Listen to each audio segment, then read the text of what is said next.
Olá, bom dia a todos. Sejam muito bem-vindos a mais uma edição do Resultados em Foco. Eu sou a Priscila Greco, CFO da Itaúsa, e é um prazer estar novamente aqui com vocês para apresentar os resultados do primeiro semestre de 2025, falar um pouco das perspectivas para o nosso segundo semestre e, claro, responder as perguntas de todos vocês. E essa é uma edição muito especial da nossa live de resultados. É a primeira diretamente aqui da sede da Itaúsa e com a nossa nova marca, lançada recentemente como parte da celebração dos nossos 50 anos. E essa nova identidade, mais moderna, digital e projetada para o futuro, reflete a nossa evolução e reforça os valores que colocamos em ação todos os dias. E para comandar essa live aqui junto comigo está Alfredo Setúbal, que é o nosso CEO, diretor de Relações com Investidores da Itaúsa. Alfredo, seja muito bem-vindo aqui a mais uma edição do Resultados em Foco e dessa vez aqui diretamente da Itaúsa, né? Muito legal, né? Estamos muito aqui bacana. Usando o nosso novo espaço multiuso, né? Exato. E temos boas notícias, divulgamos nossos resultados, proventos, então acho que vamos lá. Vamos lá, teremos boas notícias aí para compartilhar. Bom, antes de passar aí pela agenda do evento, eu gostaria de avisar a todos vocês que a gente conta com a tradução simultânea para o inglês. Basta clicar aí na bandeira dos Estados Unidos para acessar a plataforma, para acessar a tradução, e você pode também participar aqui do nosso evento, enviando a sua pergunta, comentário, sugestão, clicando aí no box de mensagens da plataforma no YouTube, da plataforma, ou também no YouTube através dos comentários, ou então pelo X, usando a hashtag Resultados Itaúsa. Então participe. Queremos ouvir vocês aqui, vamos obviamente responder a todas as perguntas que vocês enviarem. Então vamos agora para a nossa agenda aqui do evento, tá? Como sempre, a gente vai começar falando um pouquinho do ambiente de negócios, né? Trazendo o olhar aqui do Alfredo sobre como ele viu o primeiro semestre. Vamos passar pelos resultados das nossas investidas e da Itaúsa aqui do primeiro semestre, falar bastante de gestão de liquidez, que é um assunto que a gente vem trabalhando bastante aqui com várias iniciativas desde 2022. Falar de proventos, né? Temos novidades importantes que foram comunicadas ontem para o mercado. E depois encerraremos aqui com as considerações finais do Alfredo e a sessão de perguntas e respostas. Então, para aquecer aqui o nosso evento, como sempre, eu quero trazer o Alfredo para falar um pouco de ambiente de negócios, Alfredo. Acho que tivemos um primeiro semestre desafiador, né? Acho que com bastante volatilidade no mercado de capitais, mercado global. Queria que você trouxesse seu olhar de como é que você viu aqui o primeiro semestre, como é que isso impactou as nossas investidas e trazer um pouco da sua perspectiva aí para o segundo semestre também. Obrigado, Priscila. De fato, foi um semestre mais desafiador.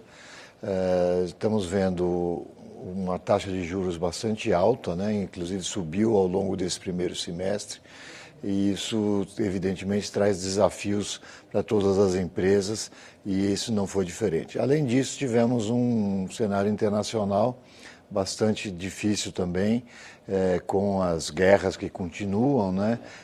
Mas principalmente com a nova política comercial dos Estados Unidos, que trouxe uma movimentação tarifária muito grande e acabou, evidentemente, pegando o Brasil, como todo mundo sabe. Apesar desse ambiente, a gente trabalha com uma inflação ainda relativamente controlada, apesar de bem acima da meta, o que leva a essa taxa de juros de 15% ser bastante alta. Temos uma economia crescendo, mas crescendo menos do que em 2024, dando alguns sinais de uma pequena desaceleração ainda mais.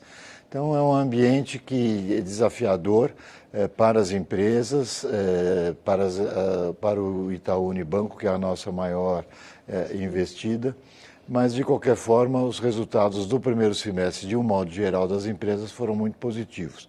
A gente vê elas acima dos orçamentos que foram feitos no final do ano passado para esse ano de 2025. As empresas, de um modo geral, bem, tanto da parte industrial como da parte de serviços, infraestrutura, e principalmente o Itaú Unibanco, com resultados crescentes, muito sólidos, com bom nível de provisionamento e continuando a desempenhar um papel muito grande e se adaptando a essa nova concorrência, a esse novo ambiente competitivo das fintechs, do mundo digital, e um nível de eficiência grande, conseguindo reduzir custos, aumentar receitas. Então, o Itaú Unibanco continua sendo o nosso grande destaque para o ano. Para o segundo semestre, a gente não vê um cenário muito diferente, né? A gente vê as taxas de juros continuando ainda altas, né? Não vejo como isso possa se reduzir de forma significativa para as empresas, mas de qualquer jeito, como eu disse, a gente tem boas empresas, boas marcas, bom posicionamento, empresas líderes nos seus setores, e a gente continua confiante de que vamos ter um segundo semestre também bastante positivo para a Itaúsa. Isso aí, muito bem, Alfredo. Eu quero agora passar pelos nossos resultados aqui do primeiro semestre. Então, mesmo com esse cenário mais desafiador aqui que o Alfredo trouxe, nós tivemos mais uma vez um resultado recorde para um primeiro semestre, considerando aqui toda a série histórica, né? Então, reportamos ontem aqui para o mercado um lucro líquido recorrente de 7 bilhões e 900, um crescimento de duplo dígito, né, em relação ao primeiro semestre de 2024, 10% de crescimento, o que nos leva aqui a um ROI recorrente de 17,9%, também um crescimento importante aqui em relação ao que a gente reportou no ano passado, tá? O lucro líquido societário e o ROI também societário muito próximo, né? Não tivemos grandes eventos não recorrentes aqui no período. Lucro para o nosso patrimônio líquido alcançando 89 bilhões e 600, também um crescimento de 7% em relação ao ano anterior. E o valor de mercado aqui do nosso portfólio alcançando aqui praticamente 160 milhões nesse período.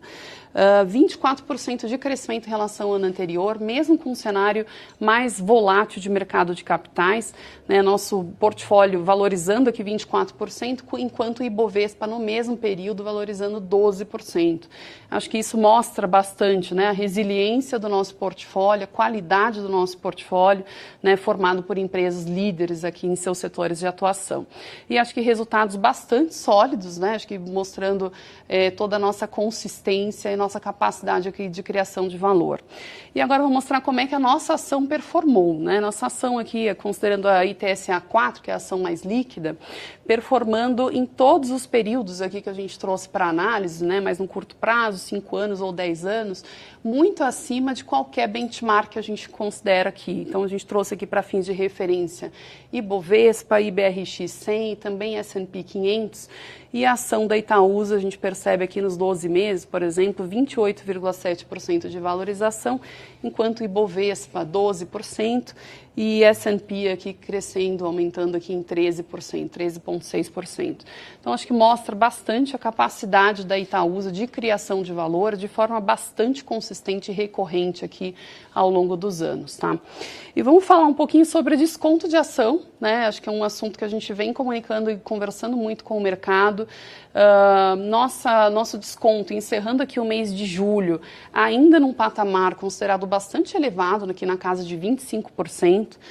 Nosso valor de mercado aqui da Itaúsa, né, atingindo 113,8 bilhões nesse período, enquanto a soma aqui de todos os nossos ativos que compõem o portfólio, alcançando aqui quase 152 bilhões. Né?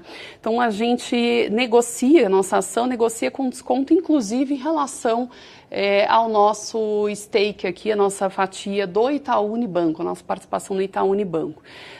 E o mercado ainda não precificando, né, o fim aqui da ineficiência fiscal que está prevista para 2027, quando o PIS e COFINS que a gente paga hoje, que é incidente sobre o JCP recebido, deixa de existir. Então, acho que, Alfredo, queria seu olhar aqui, né, acho que o desconto continua num patamar bastante expressivo, né? Continua muito alto, Priscila, acho que não faz muito sentido, principalmente quando a gente olha a qualidade do portfólio, né, um desconto onde o nosso valor de mercado é menor do que a nossa participação no Itaú Unibanco. Né? Então, de fato, há um desconto excessivo, na nossa opinião, e como você comentou, acho que a ineficiência fiscal que a partir de 2027 deixa de existir, representa mais ou menos 500, 600 milhões por ano, né? Isso. Que nós deixaremos de ter essa despesa tributária nos nossos balanços. Então, isso é um número bastante relevante, né? Fora o fato de que algumas empresas não são listadas em bolsa, né? Então, empresas como a NTS, a EGEA, a Copa Energia, se a gente colocar elas a valor justo, esse desconto subiria ainda uns 2%, 3% na nossa visão. Então, o desconto é muito alto e temos boas notícias futuras com o final da ineficiência fiscal. Exato. Isso deveria se ajustar no tempo, né? É isso aí. Bom, e eu queria agora começar falando, né, aprofundar aqui nos nossos resultados do primeiro semestre, começando com um overview aqui dos resultados das nossas investidas. A grande maioria já fez o reporte, né, dos seus resultados ao mercado. Então, o Itaú Unibanco continua numa trajetória, né, crescente, sustentável aqui de resultados, né, bastante sólidos.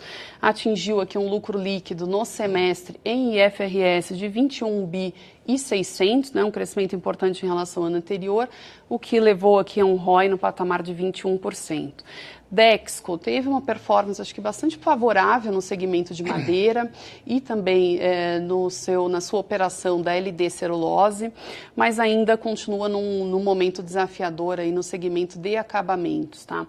Mas acho que um crescimento operacional aqui importante no período, né, alcançando um EBITDA aqui de 1 bilhão, e um lucro líquido na casa de 24 milhões, né, uma queda de 6% em relação ao ano anterior, bastante afetada aqui por despesas financeiras, né, com o aumento de Selic que o Alfredo trouxe, mas também reflexo de um menor impacto de reavaliação de ativo biológico que aconteceu de uma forma mais expressiva e relevante no ano passado, tá?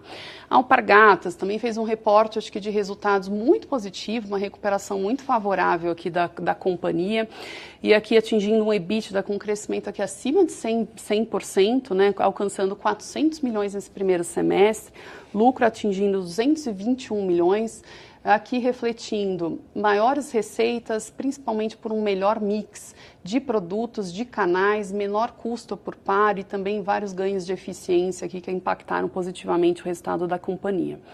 Motivas, também com um crescimento importante, a gente vê, né, EBITDA e lucro crescendo 9% aqui no período, aqui um impacto, né, de crescimento de volumes em todos os modais que a companhia opera, crescimento de receita também em virtude dos reajustes tarifários acontecidos, né, no período, e também reflexo de todo o movimento aqui de eficiência operacional, né, de melhora de eficiência operacional, mesmo com um aumento de despesa financeira em virtude da Selic, ainda reportando um crescimento expressivo, né, em relação ao ano anterior.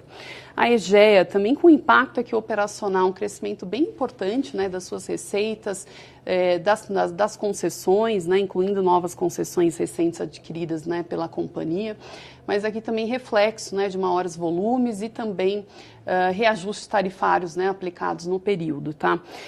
Lucro líquido aqui com uma queda em relação ao ano anterior, aqui muito em reflexo da despesa financeira por conta da maior Selic no período, tá? Resultado aqui do controlador, né, com um aumento expressivo aqui muito puxado pela reorganização societária envolvendo Corsan, corrida no período, onde a companhia passou a capturar mais resultados dessa concessão, tá, da Corsan. Então, acho que um movimento também importante aqui para a companhia. Copa Energia, com resultados aqui crescentes, duplo dígito, né, tanto EBITDA quanto lucro líquido. EBITDA alcançando aqui 570 milhões no período, bastante impactado por melhores spreads da operação e também por ganhos de eficiência aqui da operação. E por um resultado financeiro positivo em virtude da desalavancagem acontecida aqui da companhia, tá? Então, lucro líquido atingindo aqui 295 milhões, também bastante expressivo. EBITDA aqui de NTS, né, alcançando um crescimento de 12%, reportando 3,7 bilhões, muito reflexo aqui dos aumentos, né, o reflexo de GPM, da correção dos contratos, tá? E lucro líquido 1 bilhão e 800, acho que também, né, um cenário muito positivo. Acho que como o Alfredo comentou, né, Alfredo, acho que nossas investidas, mesmo um cenário desafiador, acho que reportaram resultados bastante robustos, né? Não, sem dúvida. Eu acho que todas mostram crescimento de resultado, crescimento de EBITDA. Claro que a taxa de juros come, vamos dizer assim, boa parte desse EBITDA, né, para as empresas mais alavancadas, e como é o setor de infraestrutura, que naturalmente é um setor mais alavancado, porque tem um investimento muito grande nas concessões de estradas, saneamento, trens, mas de qualquer forma, acho que os grandes destaques, como você mencionou, continua sendo o Itaú Unibanco, né, com resultados muito sólidos, né, enfrentando bem e se posicionando muito bem nesse mundo mais competitivo, esse mundo mais digital, e acho que a Alpargatas, que vinha nos últimos anos com resultados mais fracos e geração de caixa menor, retomou aí um ritmo normal, vamos dizer assim, de crescimento, de EBITDA, de resultados. Eu acho que ela está no eixo e voltando a crescer. Eu acho que as perspectivas da Alpargatas para os próximos semestres é muito positiva. Inclusive anunciou uma redução de capital, né, de 850 milhões. Acho que a companhia tem um caixa positivo, né, o caixa é maior que a dívida, então ela tem um caixa positivo. E agora, semana passada, o Conselho de Administração propôs à Assembleia de Acionistas uma redução do capital de 850 milhões, que é como se fosse um dividendo na prática, né? Para o acionista, é um provento que vai ser pago aí ao longo do segundo semestre, passado aí os trâmites legais desse procedimento de redução de capital. É isso aí. Bom, vamos falar então como esses resultados impactaram aqui o nosso lucro líquido, né? Então, eu comentei que o nosso lucro líquido aqui no semestre atingiu quase 8 bilhões, tivemos 67 milhões aqui positivos de efeitos não recorrentes, vindo das nossas investidas, principalmente a Motiva. E desses 7 bilhões e 913 aqui de um lucro líquido recorrente, 8 bilhões e meio praticamente vem das nossas investidas, né, sendo a principal delas aqui Itaú Unibanco, contribuindo com 8 bilhões, né, um crescimento de 10% em relação ao que a gente reconheceu o ano passado de resultados do setor financeiro. O setor não financeiro já contribuindo aqui com 500 milhões desse resultado, e acho que vale destacar aqui um crescimento bastante expressivo, né, de 23%, né, com mais do que o dobro aqui do que o que cresceu o setor financeiro no mesmo período. Acho que mostra aqui, né, a qualidade dos nossos ativos e a capacidade de geração de valor, de crescimento desses novos ativos, principalmente os de infraestrutura, né, com as novas concessões que estão entrando nesses últimos tempos, tá? Então, acho que mensagens positivas. Resultado próprio, ele é sempre negativo por conta das nossas despesas administrativas, despesas tributárias, e a gente viu aqui um aumento dessas despesas tributárias, principalmente em relação ao ano anterior. E eu vou falar um pouquinho mais para frente sobre isso. Resultado financeiro estável no período, mesmo com todo o impacto de Selic, a gente conseguiu aqui manter o resultado estável, sem crescimento, isso muito como reflexo de todas as iniciativas de liability management que a gente vem implementando aí nos últimos anos, tá? E aí eu vou passar um pouquinho mais de detalhes, principalmente dos resultados das nossas investidas, tá? Então eu comentei aqui que o setor não financeiro, né, cresceu 503 milhões aqui no semestre, um crescimento expressivo na casa de 23%, no combinado, e essas são as principais investidas, né, que trouxeram contribuição aqui para o nosso resultado. A gente está falando de principalmente Copa Energia, NTS e Motiva, né, e Alpargatas começando a gerar aqui resultados ainda mais positivos para a holding, tá?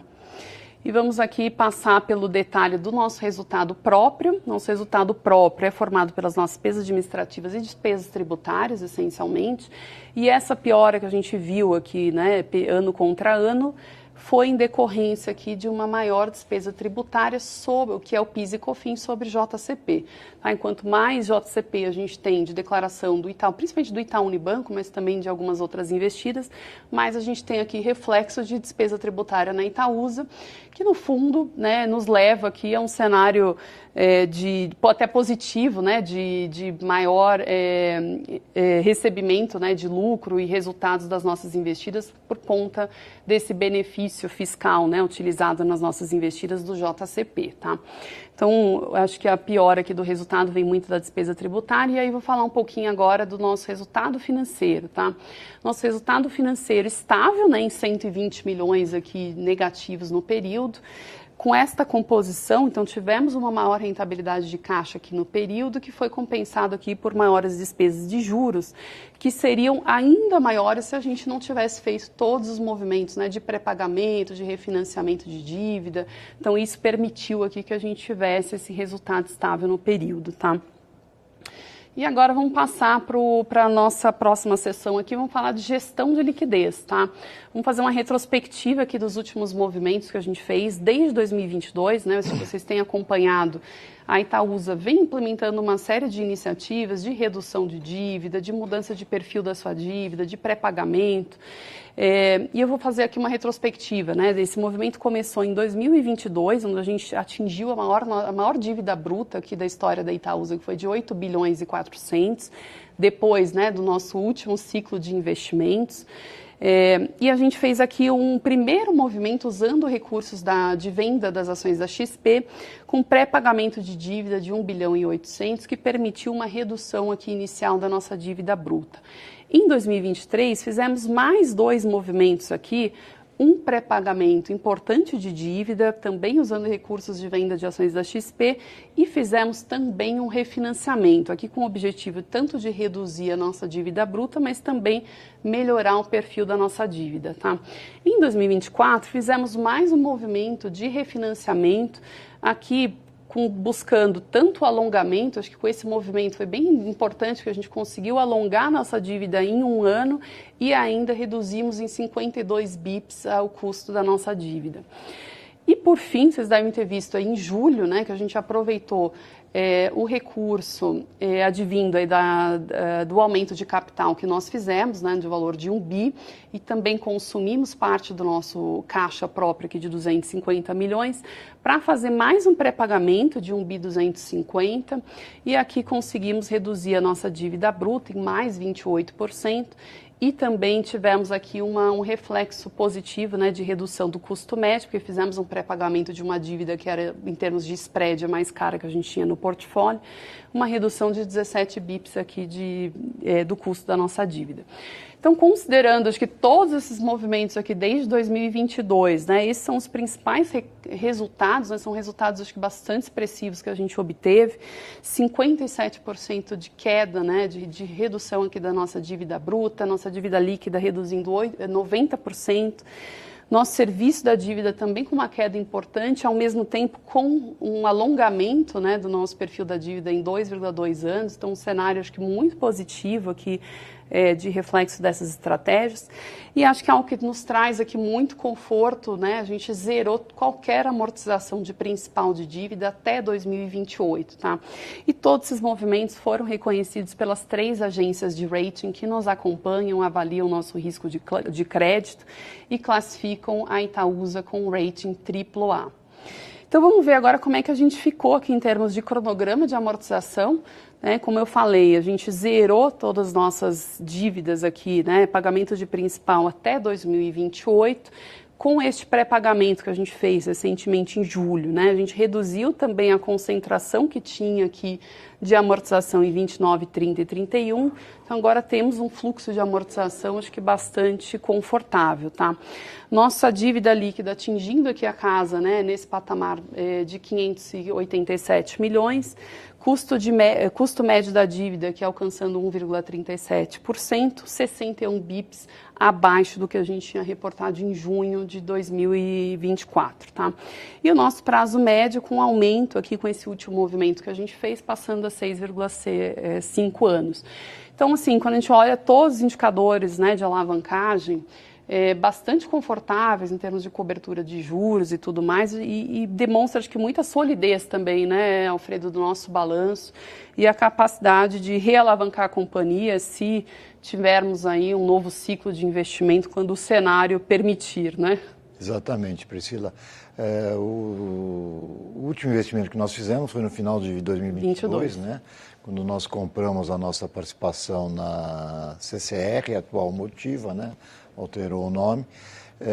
E de lá para cá, com aumento de taxa de juros, incertezas internacionais, nacionais, políticas e econômicas, a nossa estratégia vem sendo de reduzir a taxa de juros a nossa dívida, né?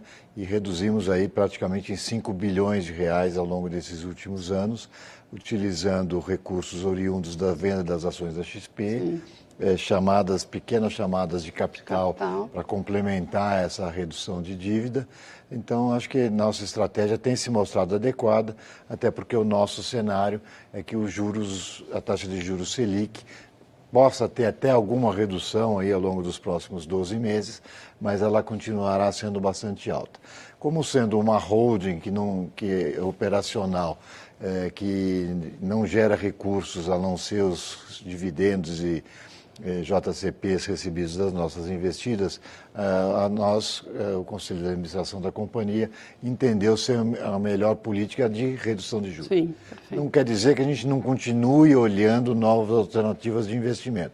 Continuamos, temos toda uma equipe dedicada para isso, continuamos analisando as oportunidades, mas com taxa de juros de 15%, mais um spread de risco Brasil, risco de execução, a gente estaria falando hoje de que a gente precisaria ter algum investimento que fizesse sentido, que gerasse valor para os nossos acionistas na faixa de 20% ao ano. Então, nessa conjuntura, economia desacelerando, taxa de juros muito alta, evidentemente que fica muito difícil encontrar essas oportunidades nesse momento. Continuamos olhando, como eu disse, mas nesse momento a estratégia continua a ser de alongamento da dívida e redução da dívida nos próximos anos.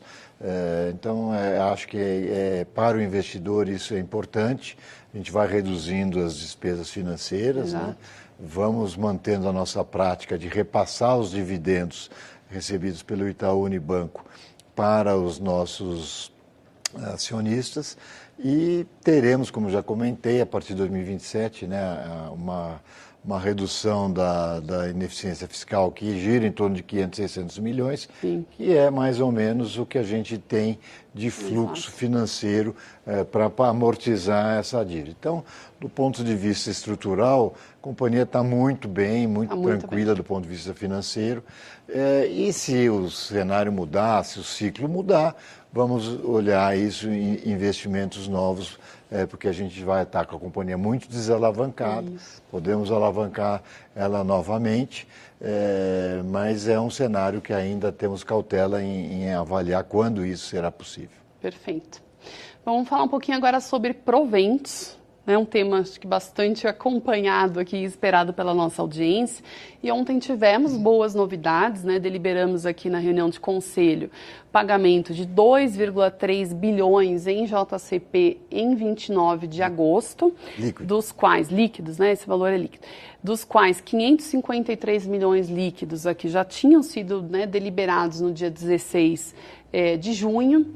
E a gente deliberou aqui na reunião de ontem aqui do Conselho mais 1 bilhão e 700 em JCPs líquidos, tá? Ambos com pagamento previsto para 29 de agosto, também deliberado em reunião de ontem.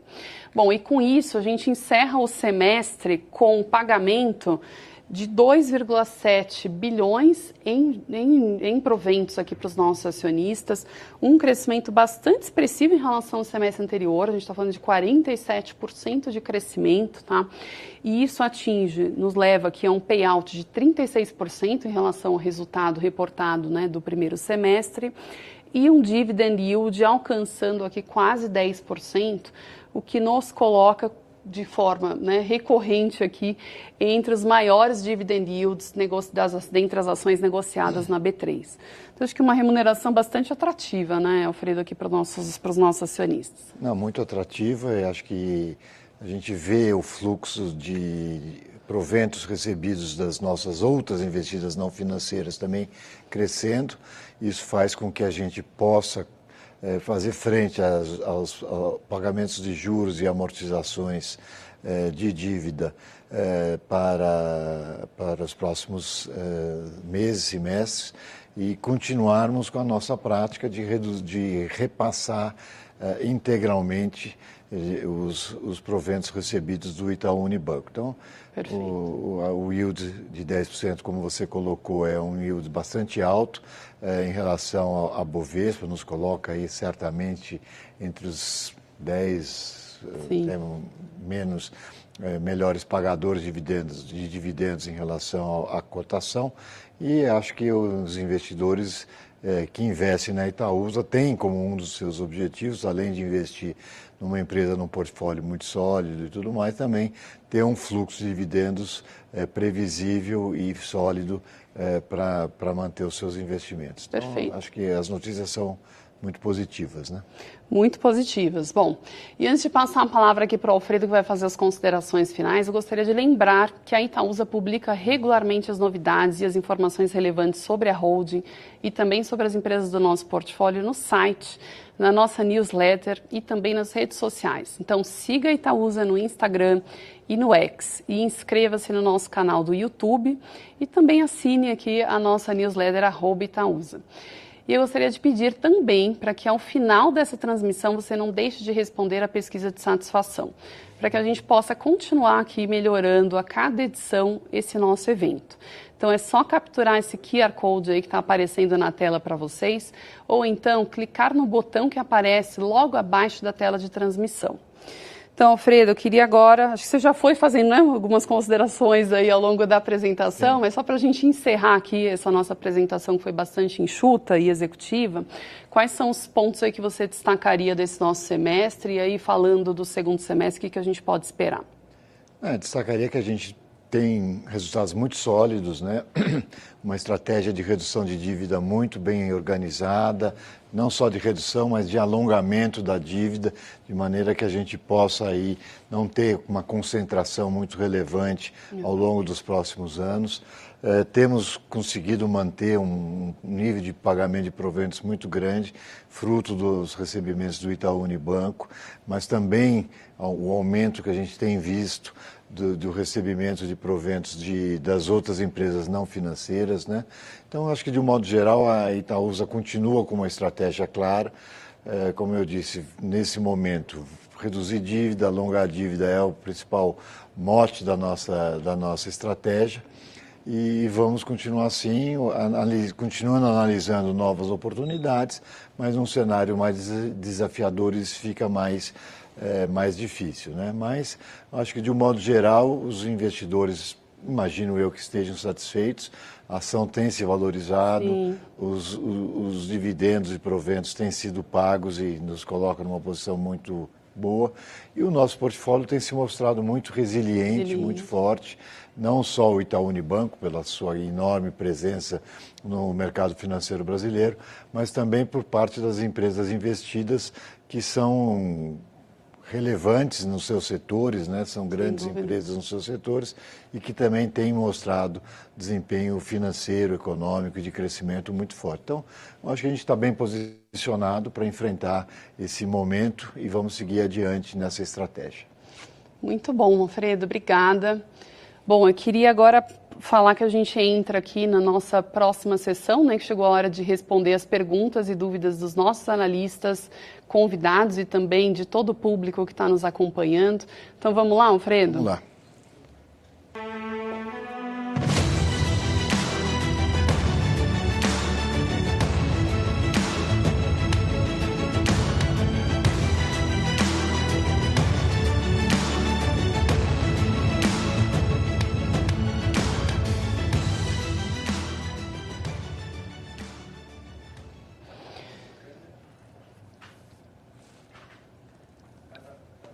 Bom, começa agora a segunda parte do Resultados em Foco, que é a sessão de perguntas e respostas. E nós vamos começar esse bloco com as perguntas dos analistas de mercado que nós convidamos aqui para fazerem ao vivo a sua pergunta. E enquanto isso, ainda dá tempo de você fazer a sua pergunta aí pela caixa mensagens da plataforma, ou pelo YouTube através dos comentários, ou então usando o X, pela hashtag Resultados Itaúsa. Então, a gente vai começar aqui pelo nosso primeiro convidado, que é o Thiago Batista, do UBS. Bom dia, Priscila. Bom dia, Alfredo. Vamos ver se o Thiago aí já está conectado. Deu pau. Priscila, Alfredo, vocês me escutam? Sim, vamos lá, Thiago. Tudo bem? Bom dia. Apareceu aqui. Oi, Thiago. Tudo bom bem? dia. Tudo bem? Seja bem-vindo aqui. Tudo tranquilo. Pode fazer a sua pergunta. Eu tenho duas perguntas. A primeira, em relação ao fluxo de caixa de vocês.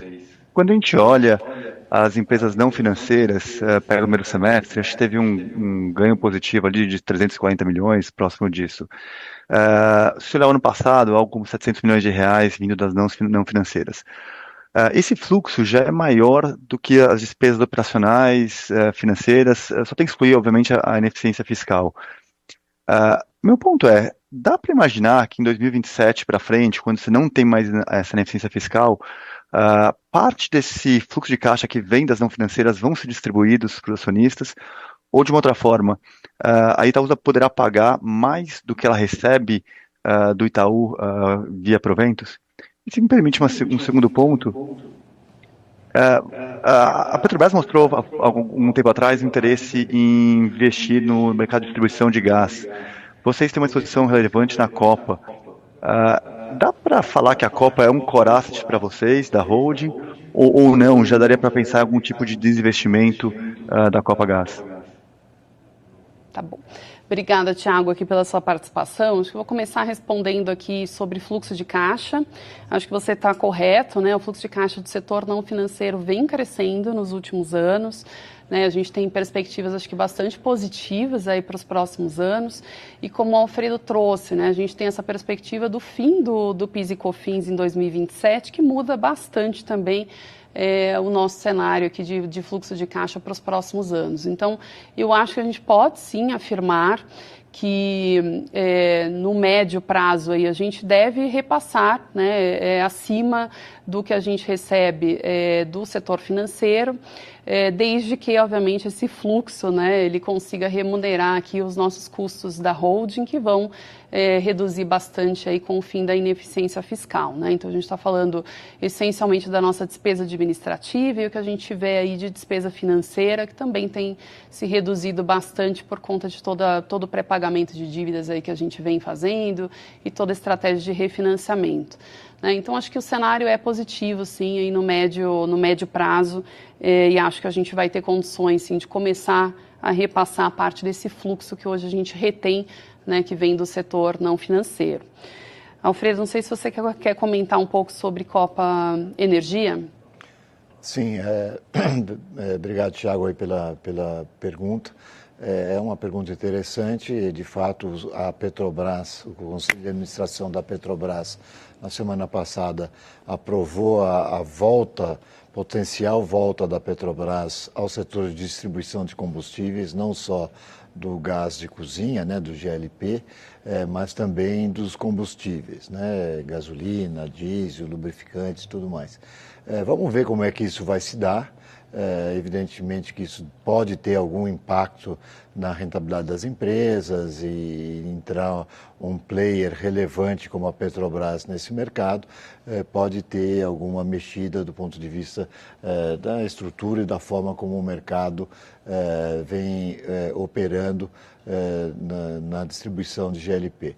Não está nos nossos cenários, mesmo com eventual queda de rentabilidade do negócio de GLP, de desinvestir na Copa Energia, porque nós vemos a Copa Energia como uma plataforma para entrar em outras formas de distribuição de energia, como já vem acontecendo. A Copa Energia fez dois investimentos, né, um em energia de biometano e outro na GL Link, que é gás natural, e acho que vamos continuar. A companhia tem uma geração de caixa positiva, tem pago os proventos de uma forma mais recorrente também, então vemos a Copa Energia como um investimento bastante importante dentro da continuação do nosso portfólio. Perfeito. Agora eu queria chamar o Eric Ito, do Bradesco BBI, que vai participar aqui também ao vivo, trazendo a sua pergunta. Olá, Bom dia, Eric. Alfredo. Bom dia. Bom dia, Alfredo, Priscila. Bom dia, tudo bem? Obrigado pela oportunidade. Eu queria focar um pouquinho no capital aqui, né? Vocês têm reduzido bastante a estratégia de dívida. A estratégia de hoje é, como o Alfredo falou, alongamento e redução da dívida por conta do cenário mais difícil. Eu queria entender com vocês o que vocês acham e consideram como nível de alavancagem ideal ou adequado para os próximos 12 meses? E, por exemplo, se a gente vê o Itaú pagando um extraordinário mais alto no final do ano, se a gente pode ver Itaú usando isso para pré-pagar um pouco mais de dívida, ou se continua com o repasse. E aí, um rápido follow-up na pergunta do Batista. Você comentou no comecinho, né, que eventualmente você pode olhar alternativas de investimentos com Selic um pouco mais baixo. E quais seriam, só queria saber quais seriam os setores que você acha que possam fazer sentido eventualmente para aumentar ou investir participação. Obrigado. Obrigada, Eric, pela sua pergunta. Eu vou começar aqui respondendo sobre patamar de dívida, né? Eu acho que a gente já fez grandes movimentos aqui de pré-pagamento, de refinanciamento. A gente continua olhando para oportunidades, né? Acho que é contínua essa análise aqui que a gente faz, né? De oportunidades de, enfim, melhora do nosso perfil da dívida, de redução de custo. Eu acho que a gente pode, né, continuar acompanhando aí as oportunidades e provavelmente se a gente achar que fizer sentido, talvez faremos mais algum movimento aí de refinanciamento. Agora, pré-pagamento de dívida, eu acho que a gente já está num patamar bastante aceitável, né? A gente está com praticamente menos que 600 milhões aqui de dívida líquida hoje. Não vemos grandes movimentos de pré-pagamento, principalmente usando dividendos aí do setor financeiro. Acho que a gente não tem nenhum plano, né, de mudar essa nossa prática, que tem sido uma prática bastante recorrente, né, de repassar integralmente o repasse, os dividendos recebidos do setor financeiro. Então, não vemos esse movimento acontecendo, tá, de represar fluxo do setor financeiro para fazer mais pagamento de dívida. Acho que isso não deve acontecer e já estamos num patamar bastante confortável, então não vemos esse cenário mudando, tá, nos próximos 12 meses. E sobre a outra pergunta de novos setores, Alfredo, você quer comentar um pouco de apetite? Não, só complementando o que você colocou, Priscila, acho que a gente mostrou, a gente tem um fluxo, né, muito tranquilo de amortização da dívida, do patamar que ela está, sem necessidade de aumento de capital, evidentemente mantido um cenário desafiador, mas não de ruptura para os próximos anos, né? Evidentemente, essa é a premissa. Então, do ponto de vista de dívida, o que a gente vê ainda são oportunidades de alongamento da dívida. Né? Discutimos, inclusive, isso no Conselho ontem. A gente vê oportunidades de alongar o prazo de maneira ainda mais diminuir a concentração de pagamentos para os próximos anos e alongar isso para a década de 2030, vamos dizer assim. Exato. Então, acho que por aí sim a gente pode fazer algum movimento, mas como a Priscila colocou, não vemos amortização ou necessidade de amortização da dívida, porque com o fim do pagamento de PIS/COFINS a partir de 2027, isso praticamente deixa a companhia num nível de liquidez muito tranquilo para fazer as amortizações. Em relação a novos investimentos, acho que nós temos a oportunidade, vamos dizer assim, ao longo dos próximos anos, em duas vertentes, eu diria. Uma é aumentar a participação das empresas onde nós já investimos. Acho que isso pode ser um caminho, a gente está muito satisfeito com os investimentos que nós fizemos, com as empresas em que a gente participa. Eu acho que aumentar a participação em alguma delas pode fazer sentido desde que haja essa oportunidade. E uma outra é continuar vendo novos setores, novas alternativas. A gente continua falando de um setor específico, que é o setor de agro no Brasil, que representa 25% do PIB brasileiro. É um setor que a gente não tem nenhuma exposição, a gente continua buscando alguma alternativa, é difícil. A cadeia do agro é muito grande, né? Quando a gente fala 25% do PIB, nós estamos falando desde a produção de sementes até a distribuição, a logística, a produção de equipamentos e tudo mais.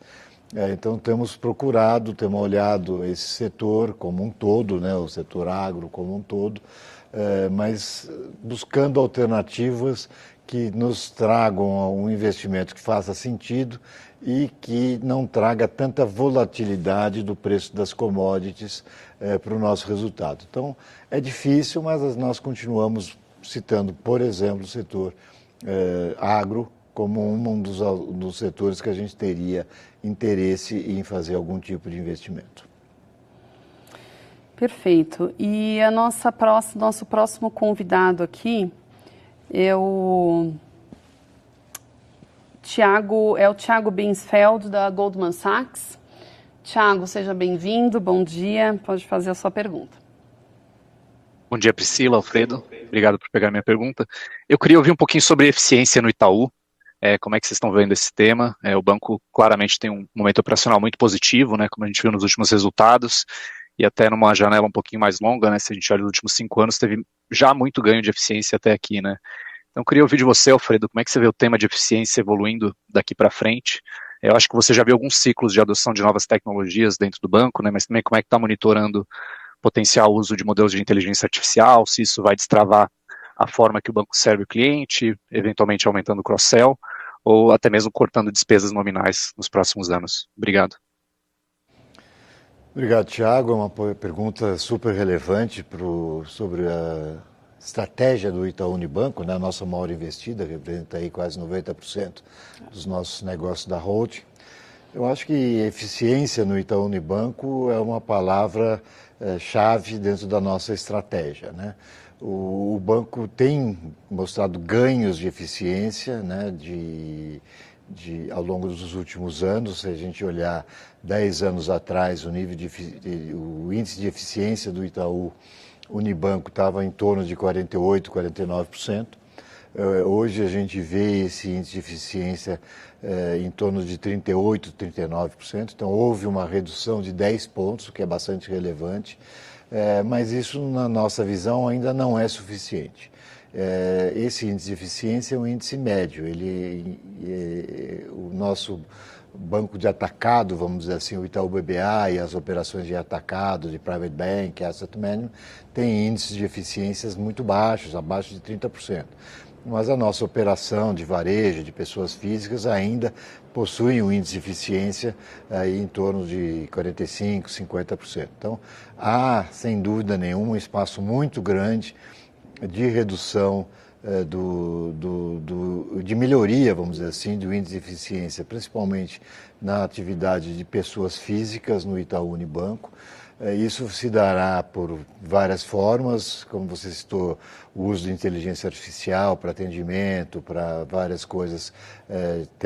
Hoje o banco tem centenas de projetos de uso de inteligência artificial para atender não só internamente a eficiência interna, mas também a eficiência de servir o cliente, né? Acho que isso é muito importante, vai ganhar peso cada vez maior ao longo do tempo.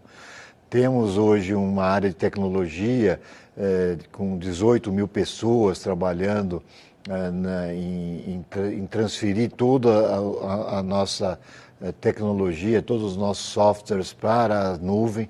Já vamos fechar 2026 um nível bastante alto. Isso melhora muito a facilidade do Itaú Unibanco de lançar novos apps, de lançar novos produtos com muito mais velocidade para servir melhor o cliente.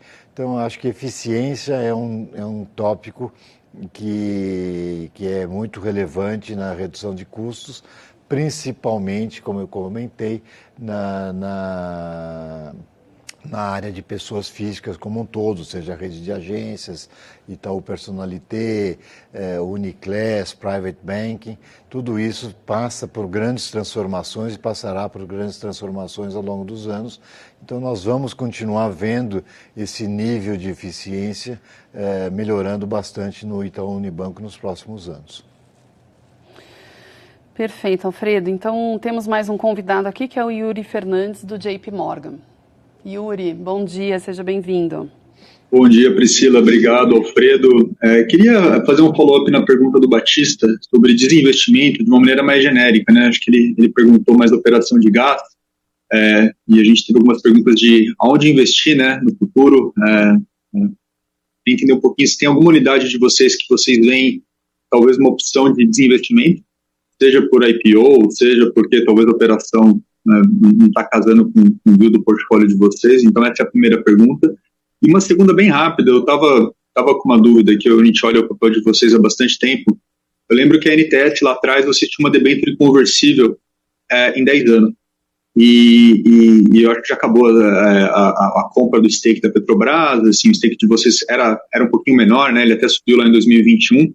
Eu não sei se essa debênture ainda existe, se ainda é uma coisa que vocês poderiam aumentar um stake na NTS. Eu sei que é uma operação pequena no portfólio de vocês, mas é uma operação muito boa. Então, eu só queria entender se existe essa debênture conversível em ação e se existe alguma opção de vocês executarem essa debênture. Obrigado. Yuri, obrigada pela sua pergunta. Essa debênture da NTS não existe mais, já faz algum tempo, tá? Então, não teria mais essa opção, não. A gente já fez essa substituição aí dessa debênture na NTS há algum tempo, tá? Em relação a desinvestimento, a gente acompanha o nosso portfólio, temos modelos próprios de valuation, dos investimentos que a gente tem. Como comentei, eu acho que nós estamos bastante satisfeitos com o portfólio que a gente construiu ao longo desses últimos anos. A gente espera, em algum momento, algum desinvestimento, claro, em negócios que fiquem mais maduros, para que a gente possa sair deles e entrar eventualmente em outros investimentos, mas nesse momento a gente vê mais possibilidade de a gente aumentar os nossos investimentos nos negócios que a gente já tem, que a gente já participa, do que desinvestimentos, até porque não seria necessariamente o melhor momento para desinvestir. É claro que o melhor momento para desinvestir também será um momento onde nós vamos ter menos rentabilidade potencialmente em novos investimentos. Mas também teremos uma segurança maior de cenários nessa oportunidade. Então, não está nos nossos planos nenhum grande desinvestimento nos próximos semestres. Perfeito. E nosso último convidado aqui é o Daniel Vaz, do Safra.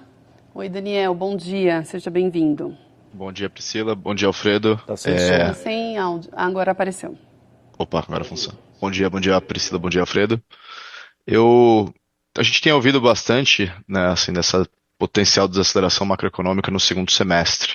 E tanto na parte de consumo, que parece estar muito latente, né, mas pelo comentário de muito senior management, a gente percebe que está mais evidente essa parte de desaceleração. Então, eu queria pegar, né, um cheiro com vocês, dado que vocês têm algumas investidas em diferentes setores, né, o que estaria assim, mais evidente em termos de representatividade, desaceleração nesses setores, ou seja, se vocês puderem quantificar ou detalhar de onde vocês têm vindo, principalmente esses sinais de desaceleração, para a gente tentar se apoiar em alguns dados ou tendências que vocês têm observado no todo, em que setores, onde que está direcionado essa desaceleração, se é focado em algum ponto, tanto, né, o Alfredo estava comentando de agro, mas vocês têm bastante parte de consumo, rodovias, seria legal a gente ouvir isso, porque são detalhes que poucas empresas têm tanto essa granularidade. Obrigado. Obrigada, Daniel. Obrigado, Daniel. Acho que a gente tem visto uma economia mais desacelerada já em relação ao ano passado, né? Mas, por outro lado, também, eu acho que o grande fator dessa desaceleração é um pouco de uma inflação de alimentos um pouco mais alta, que tira um pouco a renda das pessoas físicas, né, para consumo, para reformas de casas e tudo mais. Então, a gente tem percebido uma leve desaceleração, mas ainda com crescimento, né, quando a gente compara com o ano de 2024. Então, é uma desaceleração onde a gente teve uma economia o ano passado crescendo 3,5% e vamos ter uma economia crescendo 2 a 2,5% esse ano. Então, não é que a gente está vendo uma queda de consumo ou uma queda de movimentos nas estradas ou de uso de saneamento. A gente está vendo um crescimento menor disso, né? A mesma coisa a gente observa no Itaú Unibanco. O Itaú Unibanco tem crescido de maneira mais lenta a sua carteira de crédito, mas ela está crescendo, né? Então, é uma desaceleração com crescimento em relação ao ano do passado. Claro que no caso do Itaú Unibanco também, em função da conjuntura, há um certo aperto, né, da concessão de crédito, tomando menos riscos, exigindo mais garantias. Mas, de qualquer forma, a gente tem visto crescimentos mais lento, mas crescimento em todas as empresas que a gente tem participação. Não estamos vendo queda de atividade nas nossas empresas, não.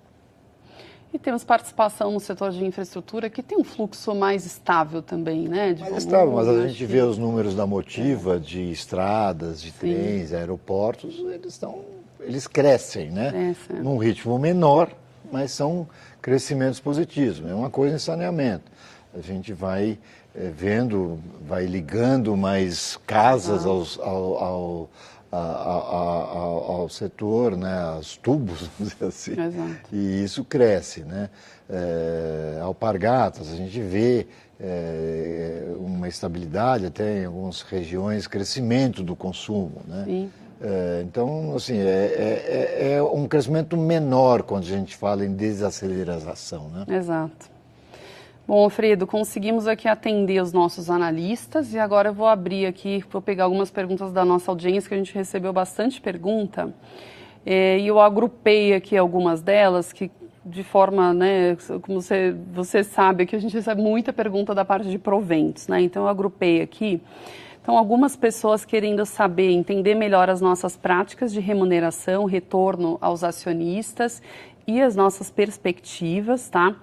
E também querendo saber se vai ter novas bonificações, né, que é algo que a gente vem fazendo com recorrência aí nos últimos anos, se vai ter alguma alteração na nossa prática. Então, João Francisco, o Márcio Musa, o Ivan Pesqueiro, o Malek, o Daniel Neto, vários outros, a Patrícia Machio, Matheus Fonseca, a participação de várias pessoas querendo explorar melhor esses aspectos aí de dividendos. Não, a gente mantém a nossa prática de repassar o dividendo recebido do Itaú Unibanco para os nossos acionistas. Isso não vejo nenhuma mudança ao longo dos próximos anos, até porque, como a gente viu, o nosso fluxo de amortização de dívidas é muito tranquilo, muito espaçado no tempo. A gente vê um potencial aumento de pagamentos de dividendos, como já foi perguntado antes, acima do que o Itaú Unibanco paga, na medida em que a gente tem um ganho de eficiência fiscal de 500, 600 milhões, a gente tem visto as empresas não financeiras melhorando o seu fluxo de pagamentos também para os seus investidores. Então, acho que é possível, ao longo dos próximos anos, que a gente veja um aumento da Itaúsa pagando mais dividendos, JCP, do que aquilo que a gente recebe do Itaú Unibanco, né? Acho que é um cenário possível que a gente veja a partir de 2027, com essa estabilidade maior do nosso fluxo de dividendos e JCPs e menos despesas financeiras, tributárias, com o fim do PIS e COFINS no recebimento do nosso JCP. Então, é um cenário que está se mostrando um cenário mais positivo para os nossos investidores ao longo dos próximos anos, né? É isso. Alfredo, bonificação também que teve aqui. Bonificação é um tema que a gente vai discutir na reunião do Conselho mais para o final do ano. A gente tem feito bonificações, incorporando reservas de capital, de lucros acumulados no nosso capital e oferecendo bonificação, mas é um tema que a gente vai ver mais para o fim do ano. A gente tem uma reforma de renda no Congresso, que possivelmente será votada ao longo desse segundo semestre. Vamos ver quais são os impactos que isso pode causar nessa nossa política de incorporação de reservas. Então, acho que ainda é muito prematuro que a gente fale qualquer coisa sobre esse tema nesse momento. Perfeito. Recebemos aqui também perguntas sobre investimentos, né, em gestão de portfólio. Então, Daniel Pereira, o Alisson Barbosa, a Luciana Elo, a Gisele Baiona, Ivo Barbosa, vários, Israel Celestina, bastante gente aqui participando, perguntando, né, qual vai ser o foco da Itaúsa, se vai ser aumentar a participação das empresas que a gente já tem no portfólio ou distribuir dividendos. Também aqui perguntando, né, em um cenário mais favorável, quais setores, né, além dos que a gente já está presente, gerariam mais interesse aqui da Itaúsa, e se a gente tem previsão aqui de novos investimentos. Acho que todas as perguntas acho que aqui ligadas a gente já falou um pouco de tudo isso ao longo da nossa apresentação, né? Eu diria que acho que o cenário mais possível é que a gente aumente participação nas empresas que a gente participa, a gente já conhece, elas têm tido performance muito positivas, têm oportunidades de crescimento, né, no setor de infraestrutura, no setor de saneamento, enfim, acho possível que a gente aumente, se tivermos essa chance, nas empresas que a gente já participa. Acho que seria a primeira opção estratégica. A segunda é, eventualmente, em procurar novas alternativas. Como eu comentei, com o juro de 15%, mais os riscos todos envolvidos, a gente teria que procurar retornos aí na faixa de 20% ao ano, que nesse momento é bastante difícil de conseguir, né? Então vamos com calma. Acho que um setor que eu comentei que a gente poderia, e a gente continua procurando algum tipo de ângulo que faça sentido investir, que gere valor para os acionistas da Itaúsa, é o setor amplo do agronegócio, né? Mas ainda não encontramos nada que faça sentido. Alfredo, Carlos Rodrigues e o Mário Júnior perguntam aqui sobre a perspectiva de realização de IPO na Egea. A Egea possivelmente fará IPO em algum momento. Nesse momento, a janela de IPO, como a gente fala no mercado de capitais, está fechada. Não tem já 2 ou 3 anos, né? Não temos nenhum IPO na B3, mas a companhia já anunciou que, tendo a oportunidade, ela fará uma abertura de capital para capitalizar mais. A Egea trabalha num setor de saneamento que exige muito investimento. Ela tem hoje um nível de endividamento confortável, mas que limita um pouco o crescimento dela para outras concessões e para outros investimentos, em leilões que possam vir ao longo dos próximos meses e semestres.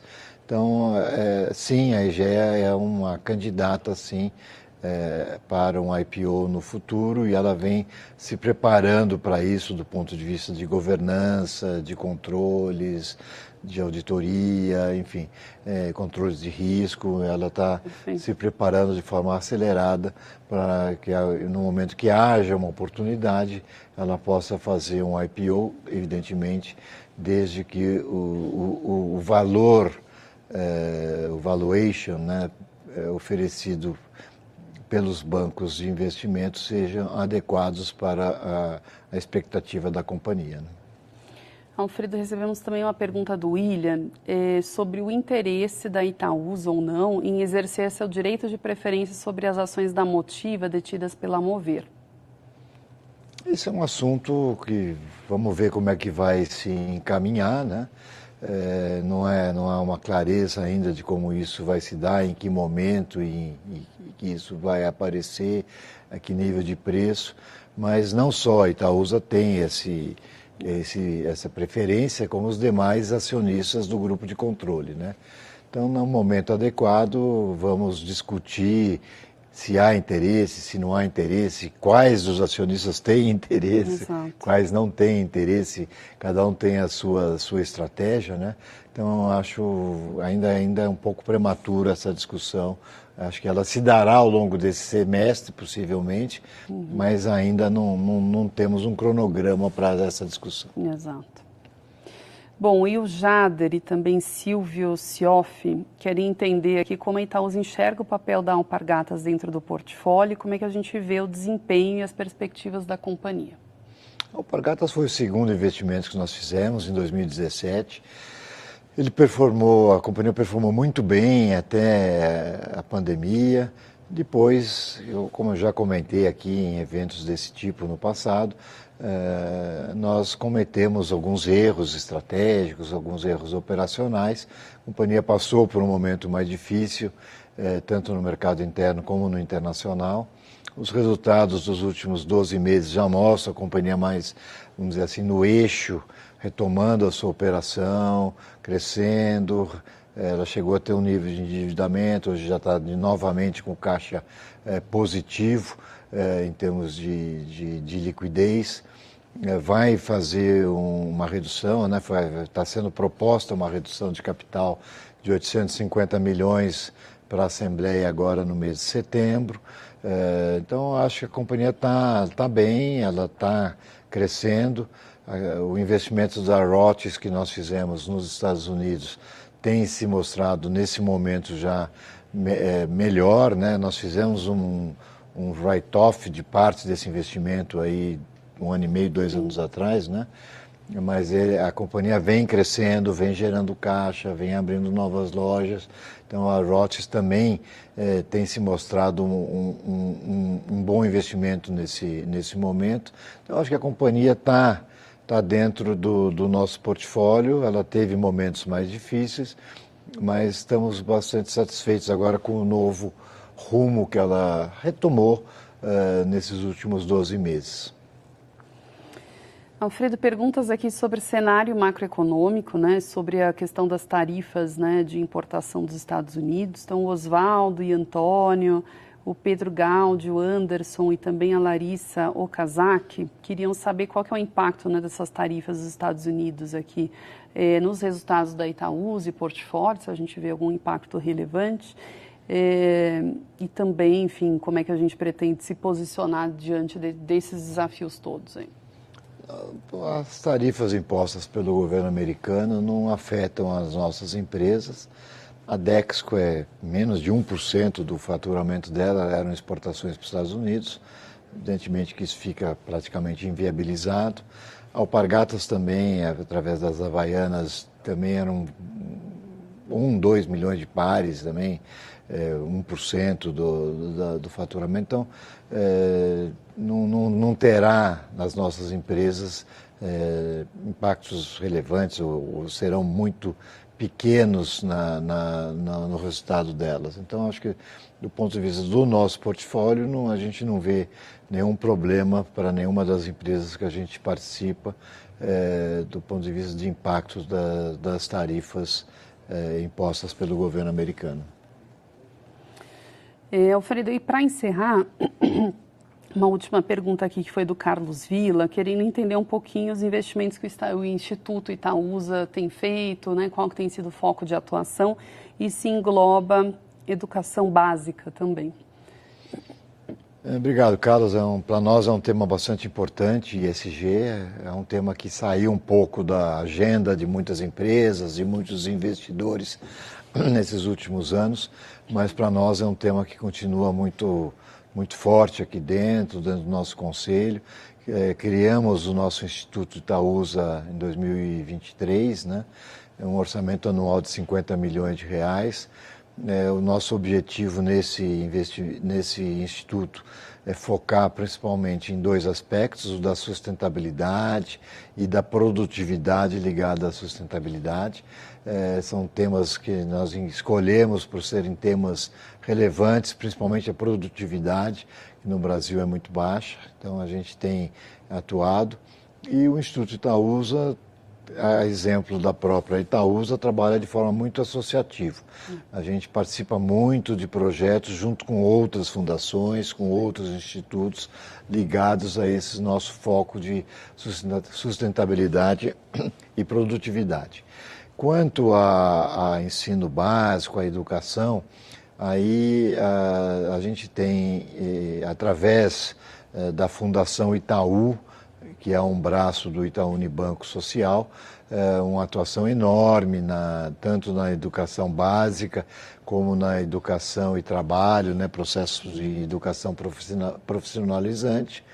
e temos colocado também o Itaú Cultural com uma agenda também muito importante ligado à cultura e educação. Então, essa área de educação é atendida através da Fundação Itaú.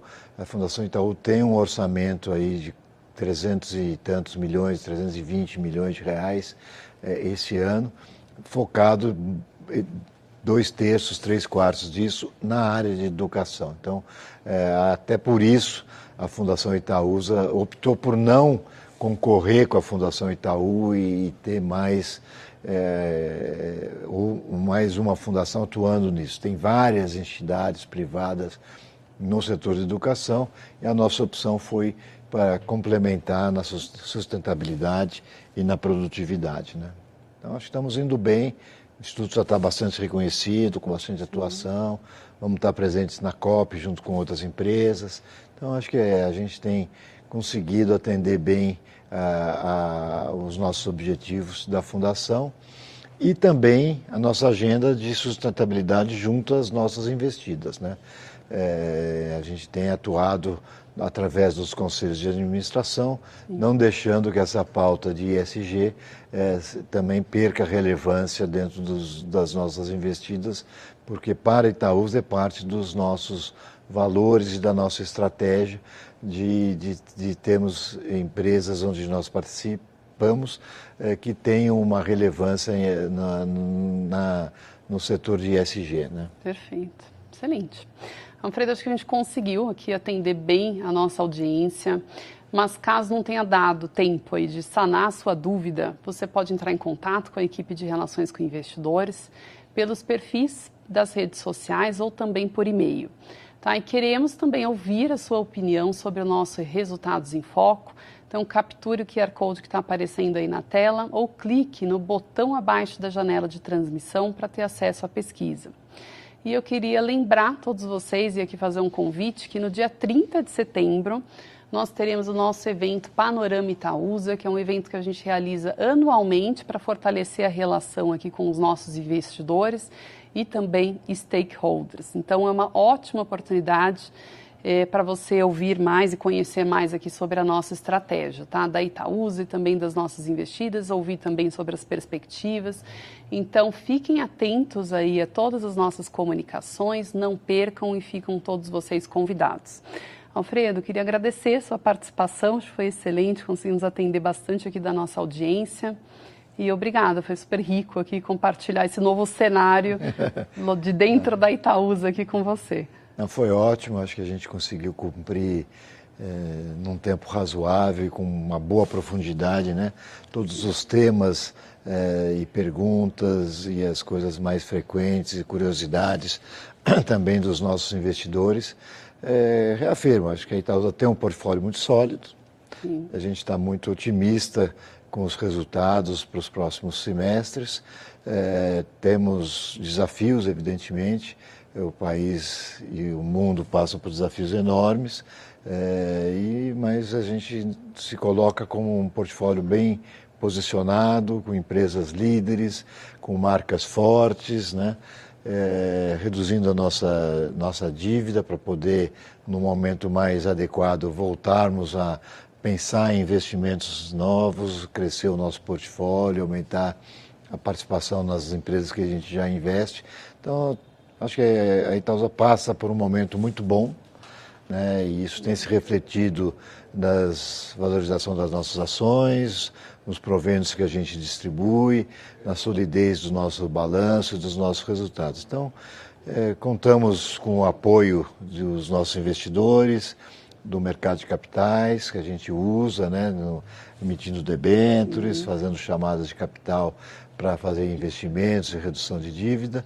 Então, acho que é um momento muito bom e continuamos contando com o apoio de todos vocês na nossa estratégia. Muito obrigado por participarem e acompanharem aqui o nosso evento. Obrigada, Alfredo. E o Resultados em Foco, então, fica por aqui. Obrigada a vocês por ter acompanhado a gente e até um próximo evento. Até mais. Tchau, tchau.